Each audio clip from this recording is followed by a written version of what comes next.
बहुत सारे लोग ये पूछते हैं कि क्या मोहित शर्मा अपनी बहन के साथ पठान फिल्म देखने जाएंगे। तो मैं उनसे ये पूछना चाहूंगा कि जब अक्षय कुमार की फिल्म आई थी या कबीर सिंह जैसी फिल्म आई थी तो वो अपनी मम्मी के साथ देखने गए थे, या हेट स्टोरी जैसी फिल्म आई थी तो अपनी बहन के साथ देखने के लिए गए थे।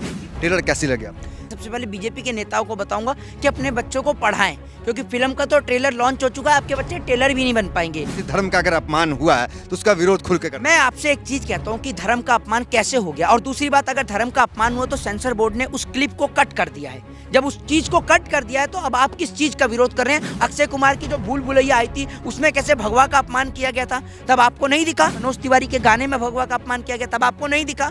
ये लोगों को फिल्म से कोई दिक्कत और कोई तकलीफ नहीं है, इनको तकलीफ है मुसलमान से। और अगर आपको इतनी तकलीफ है देश के मुसलमान से तो जेपी नड्डा काहे मजार पे चादर चढ़ा रहे हैं? पठान फिल्म के जरिए जो मूलभूत जो मुद्दे हैं, शिक्षा के, महंगाई के, बेरोजगारी के, इन मुद्दों को कहीं ना कहीं दबा दिया जा रहा है और हिंदू मुसलमान के नाम पर देश पे एक बार फिर चोट करी जा रही है। क्यों युवा जो है सड़क पे उतर रहे हैं वो क्यों नहीं समझ रहे? देखिए, देश के नौजवान को जब आप स्कूल बंद कर देंगे तो देश के नौजवान बाइकआउट गैंग में ही जाएंगे। जितने साधु महात्मा ये बाइकआउट कर रहे हैं, एक साधु महात्मा क्या एजुकेशन का जो आंदोलन होता है, एसएससी जीडी के बच्चों का जो आंदोलन होता है, क्या उसमें ये लोग आते हैं? ये सरकारी हिंदू है। ये नया वर्ड है, सरकारी हिंदू। कट्टर हिंदू हमने सुना। ये सरकारी हिंदू है। जैसे 2014 के बाद गोदी मीडिया आई, दलाल मीडिया आई, ये सरकारी हिंदू आए हैं निकलकर। ये सरकारी हिंदू, जैसी सरकार गई वैसे ये सरकारी हिंदू भी चले जाएंगे। जैसे एक देखते थे ना, वो आता था एक अलादीन जो ऐसे करके घिसते थे चिराग को और जिन निकल कर आता था, जो हुकुम मेरे आका। तो ये वही है, मोदी जी इनको घिसते हैं अंधभक्तों को, ये बाहर निकल कर आते हैं, बोलते हैं जो हुकुम मेरे आका। तो ये सरकारी हिंदू है। सरकार गई नहीं कि ये सरकारी हिंदू भी चलेगा। नमस्कार, मैं दानिश अंजार और आप देख रहे हैं पीआरबी। हमारे साथ बातचीत करने के लिए सोशल एक्टिविस्ट मोहित शर्मा मौजूद है। इस वक्त बता दें कि राजघाट पे मौजूद है और मोहित शर्मा यहाँ पे हैं, इनसे हम बातचीत करेंगे। जिस तरह लगातार जो पठान मूवी का जो है विरोध किया जा रहा था, उसके बाद जो है मूवी की ट्रेलर आ गई, उस पर भी बातचीत करेंगे। ट्रेलर देखा तो इन्होंने क्या दिखा, क्या इसमें किसी धर्म का अपमान हुआ नहीं हुआ, तमाम मुद्दों पर बातचीत करेंगे। ट्रेलर कैसी लगी आपको? देखिए, पहली बात तो मैं आपको बता दूं कि जो ये ट्रेलर की बात कर रहे हैं और ट्रेलर को लेके बात कर रहे हैं और उसको जो है फिल्म को बायकॉट करने की बात करें, सबसे पहले बीजेपी के नेताओं को बताऊंगा कि अपने बच्चों को पढ़ाएं, क्योंकि फिल्म का तो ट्रेलर लॉन्च हो चुका है, आपके बच्चे ट्रेलर भी नहीं बन पाएंगे और ट्रेलर ही बनेंगे कल को अगर पढ़ेंगे लिखेंगे नहीं तो। सरकार तो पहले ही कह चुकी है कि आप पकौड़ा तलिए और ये ट्रेलर बनने का ही काम करेंगे। तो इससे अच्छा है कि आप ये ट्रेलर विलर का बायकॉट करने से बढ़िया है कि आप लोग जो है कुछ पढ़ाई लिखाई पे ध्यान दें, इस देश के एजुकेशन, हेल्थ और डेवलपमेंट पे ध्यान दें। ये बायकॉट वाइकॉट करने से कुछ नहीं होगा इस देश में। कई लोग कह रहे हैं कि फिल्म लगने नहीं देंगे, तो ट्रेलर कैसे आ गया? कह रहे भारत में तो फिल्म लगेगी। तो देखिए, पहली बात तो ये है कि इस देश के अंदर ना, आज मैं सबसे पहले आपको नरेंद्र मोदी जी का उदाहरण कुछ जनरल डायर से करके दिखाऊंगा कंपैरिजन। आपको याद होगा 9 अप्रैल का दिन, 9 अप्रैल रामनवमी का दिन था, जिस दिन देश के हिंदू और मुसलमान एक साथ सड़कों पर उतरे थे जो है अंग्रेजों का विरोध प्रदर्शन करने के लिए, विरोध करने के लिए। जब हिंदू और मुस्लिम एक साथ उतरे तो जिससे जनरल डायर जो है वो घबरा गए।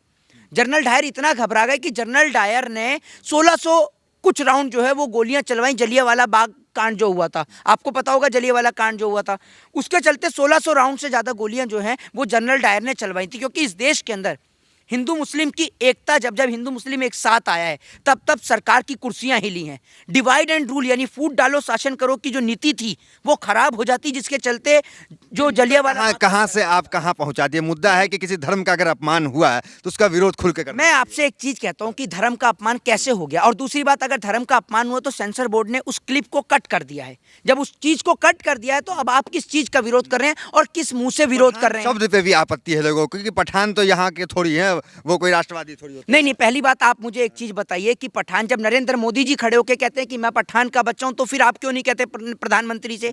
आपने प्रधानमंत्री से सवाल किया कि प्रधानमंत्री किस मुंह से कहते हैं कि मैं पठान का बच्चा हूं?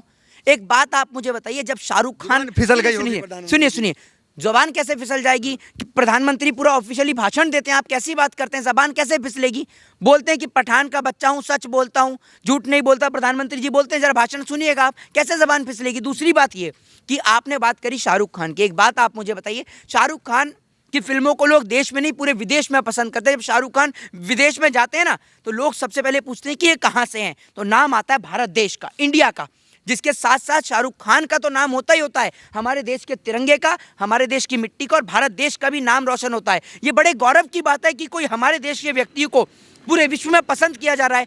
जब एक महिला के लिए ट्विटर पर ट्विटर पर कमेंट लिखा जाता है, ट्विटर पर उसकी फोटो डाली जाती है, दीपिका पादुकोण जिनको फीफा वर्ल्ड कप में बुलाया जाता है, तो मैं बड़े ही गर्व के साथ, गौरव के साथ नीचे कमेंट में लिखता हूं कि यह महिला कहीं और से नहीं, मेरे देश से है, मेरे मुल्क से, मेरे भारत से है। जब कमला हैरिस जो कि भारत देश की मूल निवासी हैं, जब वो अमेरिका के अंदर जो है जब वो बनती है वहां पर, तो आप ये सोचिए हम बड़े गर्व के साथ छाती चौड़ी करके कहते हैं कि ये हमारी मिट्टी के लोग हैं, हमारे धरती के लोग। गर्व कीजिए ना, जो भगवा में बिकनी पहने उन पे गर्व करना कहाँ तक सही है? नहीं, एक बात आप मुझे बताइए, सुनिए मेरी बात सुनिए, आप एक बात मुझे बताइए कि भगवा, आपने बिकनी की जो बात करी, आज मैंने पहली बार इस वर्ड का प्रयोग किया है, भगवा वस्त्र जो उन्होंने पहने, एक बात आप मुझे बताइए, सेंसर बोर्ड के द्वारा उस क्लिप को कट करा दिया गया। दूसरी बात ये कि जब अब बहुत सारे लोग ये सवाल खड़ा करते हैं, इस सवाल का जवाब देना चाहता हूं।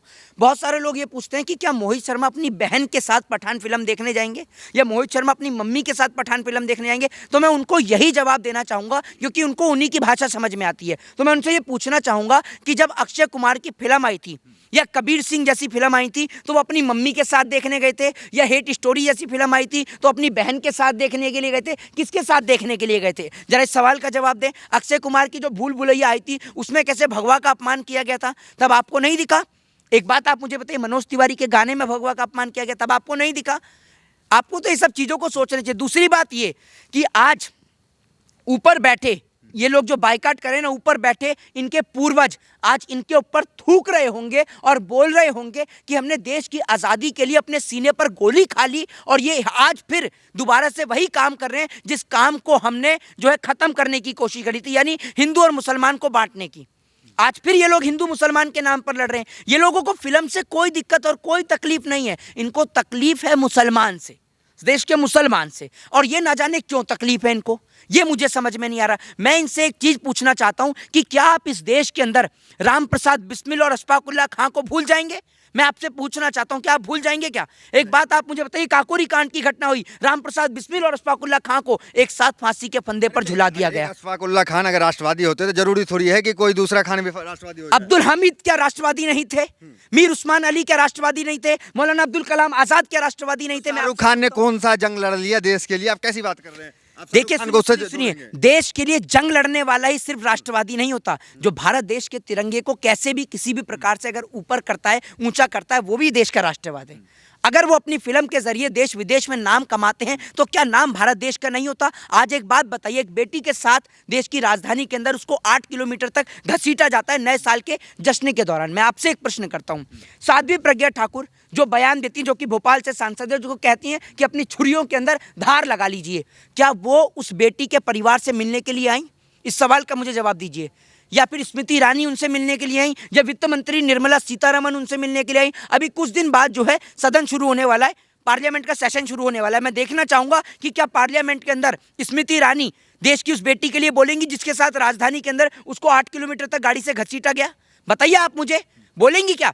लेकिन पठान फिल्म के जरिए जो मूलभूत जो मुद्दे हैं, शिक्षा के, महंगाई के, बेरोजगारी के, इन मुद्दों को कहीं ना कहीं दबा दिया जा रहा है और हिंदू मुसलमान के नाम पर देश पे एक बार फिर चोट करी जा रही है। मैं सिर्फ एक बात बोलता हूं, मैं कहता हूं कि ये देश आज़ाद हुआ 1947 में, इस देश को आज़ादी मिली। इस देश के बंटवारे के वक्त जो भी इस देश को छोड़कर चला गया उसका इस देश पे कोई हक नहीं है। लेकिन जिन मुसलमानों ने इस देश की मिट्टी को अपनी माँ समझा और अपनी माँ समझकर अपनी माँ के साथ इस मिट्टी में रहे, उनका इस मिट्टी पे उतना ही हक है जितना हक इस देश के हिंदू का है, सिख का है और ईसाई का है। सबका बराबर का हक है। ट्रेलर में बात करते हैं कि हिट कैसे हो गया? बाइकआउट के बावजूद कहा जा रहा है कि रिकॉर्ड का ही तोड़ दिया पठान फिल्म। मैं आपसे कुछ सवाल पूछता हूं, आप एक बात मुझे बताइए, जो आपने बोला कि क्या कहते हैं उसके अंदर वो बेशरम रंग बोला गया, आपने बोला ना कि बेशरम रंग बोला गया। मैं आपसे कुछ सवाल पूछता हूं, उन सवालों का जवाब दीजिएगा, आपके लोगों को भी ये बात समझ में आएगी और जो अंधभक्त देख रहे हैं उनको भी समझ में आएगी। एक सवाल का, मुझे कुछ सवालों का जवाब दीजिएगा। वाई दिस कोलावेरी डी, इसका मतलब क्या है? बताइए मुझे आप, इस गाने का मतलब क्या है? हमें नहीं पता, हम जानकार नहीं, आप बताएं। नहीं पता ना, लेकिन अगर ये गाना बजता है तो आप, बेशरम रंग का तो है मतलब पता है। सुनिए, अगर ये गाना बजता है तो आप डांस करते हैं ना? तू तक तूतिया, इसका मतलब क्या है जरा बताइए? तम्मा तम्मा लोगे तम्मा, इसका मतलब क्या है जरा बताइए? नहीं पता ना आपको, लेकिन जब ये गाने बजते हैं तो आपको मजा आता है एंटरटेनमेंट के लिए।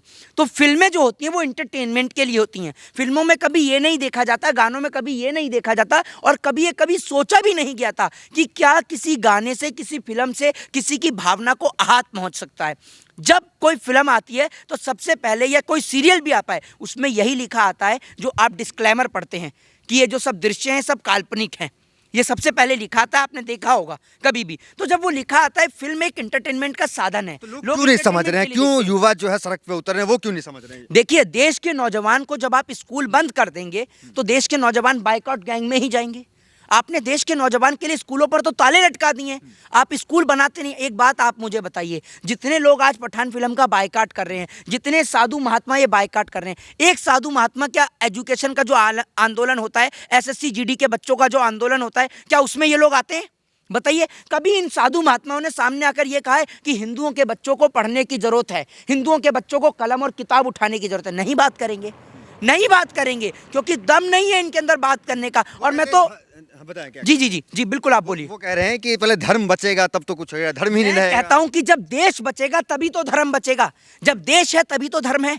आपके लिए देश सर्वोपरि है, धर्म सर्वोपरि है। देश कब खतरे में आया, धर्म खतरे में रहा? देश खतरे में कैसे नहीं है, आज आप मुझे बताइए। आज अरुणाचल प्रदेश पे हमारे चाइना पे जो सैनिक जो वहां पर डटे हुए हैं, चाइना के सैनिक जो वहां पर डटे हुए हैं अरुणाचल प्रदेश पे, उनकी लगातार मुठभेड़ होती है भारतीय सैनिकों से। एक बात आप मुझे बताइए ना, आप कहते हैं कि देश खतरे में, देश खतरे में क्यों नहीं है? आज भारत देश के जवानों के ऊपर, भारत देश के किसानों के ऊपर, किसान खेत में आत्महत्या कर रहा है, वहाँ पर जो सेना के जो जवान हैं वो वहाँ पर गोली खा रहे हैं, तो कैसे खतरा नहीं है देश को? तो आप देश के लिए सोचिए ना। दूसरी बात, भारत देश की इकोनॉमी को देखिए, आज इकोनॉमी की हालत क्या है भारत देश की? आज इकोनॉमी डे बाय डे नीचे जाती जा रही है, भारत देश का रुपया नीचे गिर रहा है, और आप कहते हैं कि आप देश खतरे में कहाँ से नहीं है? जब भारत देश का रुपया नीचे गिरेगा, भारत देश की इकोनॉमी नीचे गिरेगी, भारत देश के ऊपर आर्थिक संकट मंडराएगा, तो क्या देश खतरे में नहीं आएगा? तो ये देश अगर है तो हिंदू 14 से पहले देश खतरे में, 14 से पहले देश खतरे में नहीं था, 14 के बाद देश खतरे में आ गया। 14 से पहले देश कैसे खतरे में हो सकता है? 47 में देश को आजाद कराया, 66 के अंदर पाकिस्तान को मुंह तोड़ जवाब देने वाले शास्त्री जी भारत देश के प्रधानमंत्री, बांग्लादेश बनाने वाली इंदिरा गांधी, कैसे देश खतरे में? देश को तो आजादी मिली 47 में, 14 के बाद तो 14 के बाद कैसे खतरे में आ गया? हम 14 के बाद खतरे में ऐसे आया कि 14 के बाद जो संपत्ति बनाई गई, आपको ये बात बखूबी तौर पे पता होगी और आपको एक्सेप्ट भी करना होगा कि जब 47 में ये देश आजाद हुआ तो सुई तक बाहर से आया करती थी, कुछ भी हमारे पास अपना नहीं था। आपको पता होगा कि हमारे देश के अंदर अमेरिका से सड़ा हुआ पीएल लाल गेहूं आता था, जो वहां पर पशु नहीं खाते थे, वो आपके और हमारे लिए आया करता था। 47 में जब ये देश आज़ाद हुआ, तब की मैं आपको बता रहा हूँ।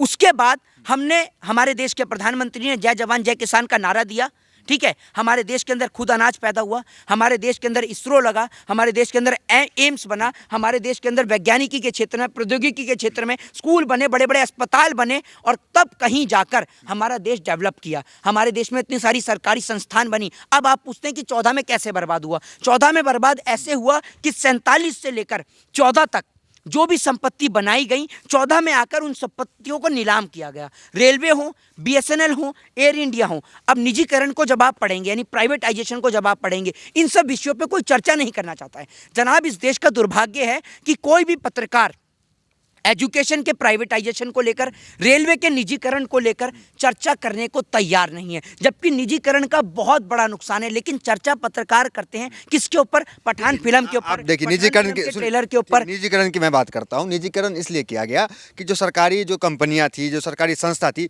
वो घाटे में जा रही थी। तो सरकार अगर घाटे में जाती है तो जो आम जनता के टैक्स का पैसा होता है, तो वो उससे घाटा होती थी, क्योंकि सैलरी देनी पड़ती थी बहुत। तो इस वजह से जो उनके जो तथ्य होते हैं कि इस वजह से हमने उसे प्राइवेटाइजेशन कर दिया, प्राइवेट कर दिया। जब आप निजीकरण को पढ़ेंगे ना, अभी आपने निजीकरण का नाम भी नहीं पढ़ा है, ठीक है ना? ये जो आप गूगल पे जाते हैं और परिभाषा पढ़ लेते हैं ना, इन परिभाषाओं को पढ़ने से कुछ नहीं होगा। निजीकरण को आप जब हकीकत में देखेंगे तो निजीकरण से नुकसान ये है कि अगर शिक्षा का निजीकरण होता है तो शिक्षा के निजीकरण से सर्वप्रथम जो शिक्षक हैं उनको नुकसान होगा। जो उनकी जो सैलरी है, अगर उनकी सैलरी 30,000 40,000 है तो 10,000 हो जाएगी। इसके अलावा जो बच्चे अपनी मेरिट लिस्ट के आधार पर एडमिशन लिया करते थे, अब वहाँ पर क्या हो जाएगा कि अगर आपका कॉलेज है तो भैया तनिक हमारे भाई को एडमिशन दिला दीजिए, हमारे थोड़े से ताऊजी के लड़के को दिला दीजिए, फिर मेरिट लिस्ट मायने नहीं रखेगी, फिर इससे लोगों का शोषण होगा। यही रेलवे के अंदर होगा। रेलवे के अंदर जब निजीकरण होता है तो कर्मचारियों को हटाया जाता है बड़ी तादाद में। उसके बाद में होता क्या है कि जो 10,000 रुपये पा रहे थे उनको 5,000 में रखा जाता है। कर्मचारियों का शोषण भी हो रहा है, 5,000 रुपये तनख्वाह भी मिल रही है और नुकसान भी है। लेकिन बहरहाल मैं आपसे यही कहना चाहूँगा कि पठान फिल्म एक एंटरटेनमेंट का साधन है। लोगों को अच्छी लगती है तो देखने जाएं। उनको कैसे समझाएंगे जो पोस्टर फाड़ रहे हैं, आग लगा रहे हैं, उनको कैसे समझाएंगे? यही समझाऊंगा कि अगर आप पोस्टर फाड़ते हैं, आग लगाते हैं, तो इससे नुकसान किसको है? क्या इससे नुकसान शाहरुख खान को है? शाहरुख खान को रोड पे लाना, कुल मिला के उनका मकसद। शाहरुख खान कैसे रोड पे आ जाएंगे भाई, कैसे रोड पर आ जाएंगे? एक बात आप मुझे बताइए ना, शाहरुख खान ने तो कभी ये नहीं कही कि मैंने भीख मांगी है या मैंने चाय बेची। शाहरुख खान कैसे रोड पर आ जाएंगे, मैं आपसे पूछना चाहता हूँ, कैसे आएंगे? आपके पास कोई लॉजिक, कोई तर्क तो होगा। फिल्म फ्लॉप करेगी, रोड पे आएंगे शाहरुख। बहुत सारे लोग कहते हैं कि हम चने बिकवा दें। अरे कैसे चने बिकवा दोगे आप? चने बेचेंगे तो बीजेपी के नेता अगर अपने बच्चों को नहीं पढ़ाएंगे तो आपने हालत तो नौजवान की कर दी है चने बेचने वाली, क्योंकि आपने रोजगार छोड़ा नहीं है, स्कूलों पे ताले लटका दिए, तो नौजवान की हालत हो गई है यहाँ पर चने बेचने की। आप बात कर रहे हैं फिल्मों को लेकर, तो आप एक बात मुझे बताइए, प्रधानमंत्री आपके हैं, गृह मंत्री आपके हैं, वो भी हिंदू हैं, उनकी भावनाओं को ठेस क्यों नहीं पहुंचती? और अगर भावनाओं को ठेस पहुंचती है तो सेंसर बोर्ड को पहले क्यों नोटिस नहीं लिख दिया जाता? ये छटपुंजिया नेता विरोध कर रहे हैं, ऐसा नहीं है। असम के वहां के गृह मंत्री जो है उन्होंने बयान दिया, मध्य प्रदेश के जो हैं, जी जी, मैं आपको बताता हूँ, उनके बयान, अगर वो बयान दे रहे हैं तो प्रधानमंत्री भी तो हिंदू हैं, गृह मंत्री भी हिंदू हैं, ये क्यों नहीं देते बयान सामने आकर? पे प्रधानमंत्री टिप्पणी करे तो गृह मंत्री दे दें, रक्षा मंत्री दे दें, रक्षा मंत्री का बेटा पंकज सिंह एमएलए है, वो आकर दे दे बयान। बताइए ना, अमित शाह का बेटा जैसा हिंदू है, कट्टर हिंदू है, पता नहीं कौन सा हिंदू है, हमें नहीं पता, वो आकर दे दे बयान। शिवराज सिंह चौहान का बेटा आकर बयान दे दे, स्मृति ईरानी की बेटी आकर बयान दे दे, नहीं देगी बयान। भैया दो ना बयान। राजनीति से क्या मतलब? आप स्मृति ईरानी की बेटी सिंधिया दे दें बयान, उनको तो राजनीति से मतलब है। राजनाथ सिंह का बेटा पंकज सिंह एमएलए है भारतीय जनता पार्टी से, आप कहते हैं कि उन्हें क्या मतलब? क्यों नहीं है मतलब भैया? और अगर आपको इतनी तकलीफ है देश के मुसलमान से, तो जेपी नड्डा काहे मजार पे चादर चढ़ा रहे हैं? जेपी नड्डा से ही सवाल कर लीजिए माइक लगाकर कि नड्डा साहब ये तो बता दीजिए।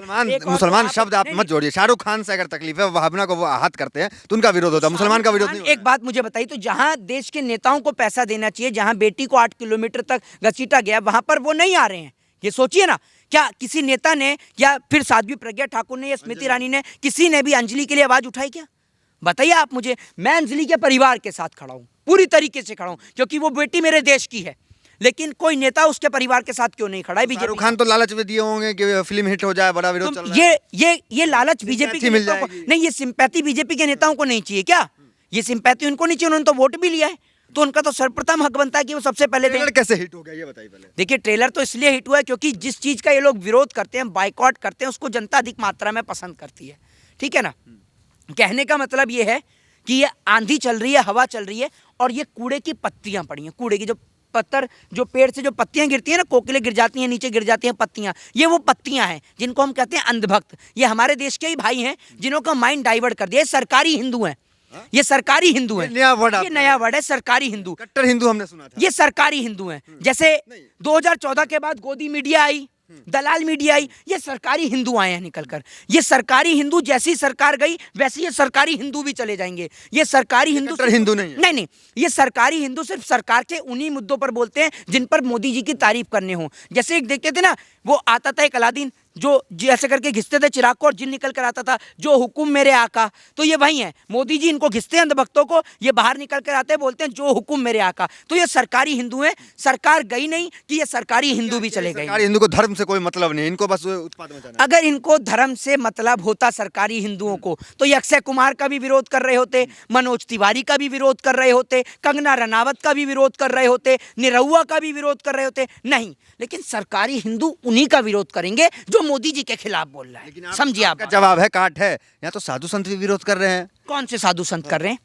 जवाब तो दीजिए। वो साधु संत, वो संत परमहंस जो जल समाधि ले रहा था, हैं, जिसने कहा कि अगर हिंदू राष्ट्र नहीं बनेगा तो मैं जल समाधि ले लूंगा। को लेकर ज्यादा चिंतित सारे के सारे कैमरामैन उसके यहाँ पर ऐसे कैमरा अड़ा के बैठ गए कि अब बाबा निकलेगा और सरयू नदी में जाके जल समाधि लेगा। सुबह से शाम हो गई, बाबा तो घर से निकला ही नहीं। सारे कैमरामैन समझ गए ये तो ढोंगी है, पाखंडी है, सिर्फ झूठ बोलता है, इसने सिर्फ झूठ बोलने के सिवा इसे कुछ नहीं आता। रोका गया ना समाधि लेने से। सुनिए, ये मध्य प्रदेश से भागा, इसको लेकर अयोध्या के तमाम साधु और संतों ने लेटर भी लिखा। ये आकर छिपता है पता है किसकी गोद में? नरसिंहानंद सरस्वती भक्तों के बहुत बड़े आदर्श नरसिंहानंद सरस्वती डासना के मंदिर में आकर ये संत परमहंस वहां आकर छिपता है, क्योंकि इसको लोग ढूंढ रहे थे और इसने खुद लिखा कि मेरी जान को खतरा भी है। ये ऐसे बाबा हैं, ये कोई महाराज नहीं है। काय के महाराज हैं ये? इनके पास कोई ज्ञान नहीं है। 16-17 साल की उम्र में घर परिवार को छोड़ दिया है और ये जगह जगह मांगी। अरे भैया, कोई घर परिवार से भगा दिया गया। इनके बारे में पढ़िए। महाराज जी जो का कहना है कि वो समाधि लेने जा रहे थे, सुबह उठे थे, समाधि लेने की तैयारी कर रहे थे, लेकिन उन्हें हाउस अरेस्ट कर लिया पुलिस, उनको प्रशासन ने घेर लिया। अगले दिन ले लेते या एक दिन पहले ले लेते। बताइए ना। वो समय तय होगा। अब क्या, और सुनिए, ये बाबा इतना दिमाग इनका खराब हो गया, बाबा बयान दे रहे हैं कि मैं प्रधानमंत्री भी बनूंगा, मेरे को राम राज्य लाना है तो मैं प्रधानमंत्री जरूरत पड़ी, देश को जरूरत पड़ी हमारी, मैं तो प्रधानमंत्री भी, मैं प्रधानमंत्री बनूंगा। अबे कौन हलवा फलुआ है क्या कि कोई भी आएगा और चम्मच से खाकर चला जाएगा, और रेबड़ी है या फिर सुबह रात में खाई और सुबह थूक दी। अबे प्रधानमंत्री की पोस्ट है वो। तुम जैसे लोगों को नौजवान वोट देगा? हम एजुकेशन, हेल्थ और डेवलपमेंट के नाम पर वोट देते हैं। तुम जैसे मंदिर और मस्जिद पे नाम पर लड़ने वालों को हमारी तरफ से वोट क्या, हमारा जूता ना मिले तुम्हें? तुम तो वोट की बात करते हो। तुम लोगों ने तो धर्म की धज्जियां उड़ा दी हैं। तुम धर्म के बारे में बताओ, इन्होंने कभी सोचा नहीं होगा, आपने 2014 के बाद हनुमान जी का रुद्र रूप दिखाया गया, राम जी का रुद्र रूप दिखाया गया, जबकि धर्म की परिभाषा क्या है? धर्म की परिभाषा है प्रेम, स्नेह, लोगों से प्रेम करना, एक दूसरे को गले से लगाना, ये धर्म की परिभाषा है। 2014 के बाद राम जी का रुद्र रूप, हनुमान जी का रुद्र रूप किसी ने सोचा भी नहीं था। ये लोग ऐसे लोग हैं। राम को बेचा गया और उसके बाद राम जी के नाम को बेचा गया। इनको शर्म आनी चाहिए। इन्होंने अपनी धर्म के साथ, अपनी आस्था के साथ इतना खिलवाड़ करवाया कि इन्हों कुछ लोगों की इतनी हिम्मत हो गई कि वो इतना तक बोल गए कि जो राम को लाए हैं हम उनको लाएंगे। आप सोचकर देखिए, क्या इस देश के अंदर किसी की औकात या हैसियत है कि वो राम को ला सके? राम आपको और मुझे लेकर आने वाले हैं। मैं आपसे एक सवाल का जवाब जानना चाहता हूं और बताइएगा बड़े अच्छे तरीके से। मैं आपसे पूछना चाहता हूं, आपका नाम दानिश अंजार है, अल्लाह कितने हैं बताइए? अल्लाह एक है। अल्लाह एक है, ठीक है। आपने मुझसे पूछा भगवान कितने, मैंने कहा भगवान एक हैं लेकिन अवतार अनेक हैं। जिनको हम राम के नाम से जानते हैं, कृष्ण के नाम से जानते हैं, हम उनको बजरंग बली के नाम से जानते हैं, हनुमान जी के नाम से जानते हैं, हम उन्हें कृष्ण के नाम से जानते हैं। तो उनके अवतार जो हैं वो ब्रह्मा विष्णु महेश अनेक हैं। लेकिन आपने कहा कि मैंने पूछा कि अल्लाह वो एक है। आपने मुझसे पूछा भगवान, मैंने किया वो एक है। आपने किसी सिख भाई से पूछा, उन्होंने कहा कि वाहे गुरु सिर्फ एक है। आपने किसी क्रिश्चियन भाई से पूछा तो उसने कहा कि जीसस सिर्फ एक है। एक बात आप मुझे बताइए, तो जब भगवान एक है तो उसको बांटा क्यों जा रहा है? सिर्फ उसमें अंतर पता है क्या है? जैसे मेरा नाम मोहित शर्मा है, आप सभी लोग मुझे मोहित शर्मा कहकर बुलाते हैं, मेरी माँ मुझे घर पे मनीष कहकर बुलाती है। सिर्फ इतना सा ही अंतर है कि हम मस्जिद में भगवान को अल्लाह कहकर बुलाते हैं और मंदिर के अंदर हम अल्लाह को भगवान कहकर बुलाते हैं। सिर्फ एक इतना सा अंतर है, सिर्फ एक नाम का अंतर है, जिस नाम के खातिर देश को बांटने की, देश को तोड़ने की कोशिश की गई। और आज मैं एक बात देश के मुसलमान भाइयों से भी कहना चाहूँगा कि भले ही आप मस्जिद ना बना पाएं, लेकिन अधिक मात्रा में मदरसे और स्कूल बनाकर अपने बच्चों को पढ़ाने का काम जरूर करिए। क्योंकि अगर आप अपने बच्चों को बेहतर शिक्षा देंगे तो इन जैसे लोगों की कभी हैसियत नहीं होगी कि ये कभी खिलाफ बोल सकें। जय हिंद, जय भारत, वंदे मातरम। चलिए, मोहित शर्मा थे, तमाम सवालों का बड़ी बेबाकी से जवाब दे रहे हैं, राजघाट में मौजूद हैं और समय भी काफ़ी हो गया है यहाँ पे। तो एक नया शब्द इन्होंने जो दिया है, जो नफ़रत फैलाते हैं, जो नफरती बयानबाजी करते हैं, वो शब्द है सरकारी हिंदू का। इन्होंने शब्द दिया है और एजुकेशन पे बहुत सारी बातें की, एजुकेशन को लेकर चिंतित भी रहते हैं और युवाओं से मिलते भी रहते हैं। तो मोहित शर्मा थे, ये इनका अंदाज़ है। इसी अंदाज़ में मीडिया के सामने बेबाकी से अपनी बात को रखते हैं। तो फिलहाल वीडियो में इतना ही, मिलता है अगले वीडियोज़ में। बने रहिए हमारे साथ। बहुत बहुत धन्यवाद।